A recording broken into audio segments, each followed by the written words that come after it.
आज मैं आपकी दोस्त आपको केरल के एक ऐसे छुपे हुए खजाने की सैर पर ले जाने वाली हूँ जिसे प्राचीन काल से ही विश्व का व्यापारिक केंद्र कहा जाता रहा है। हम बात कर रहे हैं कोल्लम की, जिससे पहले क्विलोन के नाम से जाना जाता था। यह शहर अष्टमुड़ी झील के किनारे बसा है और इसे gateway to the backwaters भी कहा जाता है। यहाँ की हरियाली, समंदर का किनारा और शांत झीलें आपको एक अलग ही दुनिया में ले जाएंगी।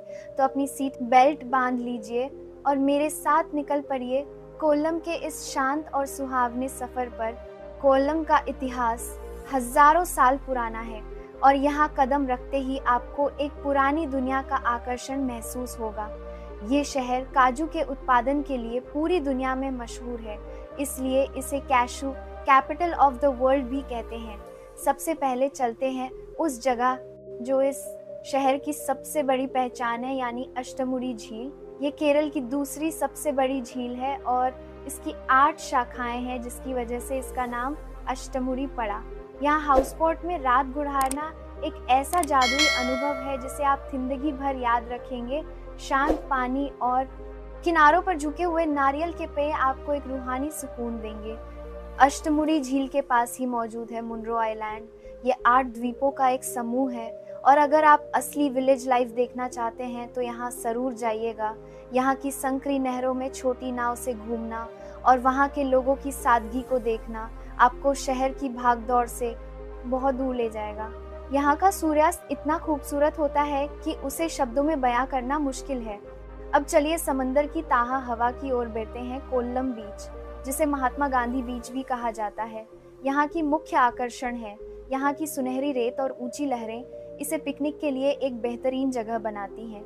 यहाँ के पार्क में टहलना और समंदर की गहराई को निहारना आपकी सारी थकान मिटा देगा। कोल्लम में ही एक और ऐतिहासिक जगह है और वो है थंगसेरी लाइट हाउस। ये लाइट हाउस काफी पुराना है और ऊपर तक जीने के बाद आपको पूरे कोल्लम शहर और समंदर का जो नज़ारा दिखता है वो वाकई अद्भुत है। इतिहास और वास्तुकला के प्रेमियों के लिए यहाँ का पुनालुर सस्पेंशन ब्रिज एक अजूबा है। ये भारत के सबसे पुराने हैंगिंग ब्रिजेस में से एक है, जिसे अंग्रेजों के ज़माने में बनाया गया था। इसके साथ ही आप यहाँ का पालारुवी वाटरफॉल देख सकते हैं, जिसका नाम ही दूध की नदी है। ये झरना इतनी ऊंचाई से गिरता है कि इसका पानी एकदम सफेद दिखाई देता है और इसके आसपास का जंगल इसकी खूबसूरती में 4 चांद लगा देता है। अगर आप रोमांच के शौकीन हैं तो जटायु अर्थ सेंटर जाना बिल्कुल मत भूलिएगा। यहाँ दुनिया की सबसे बड़ी पक्षी की मूर्ति बनी है जो रामायण के जटायु की याद दिलाती है।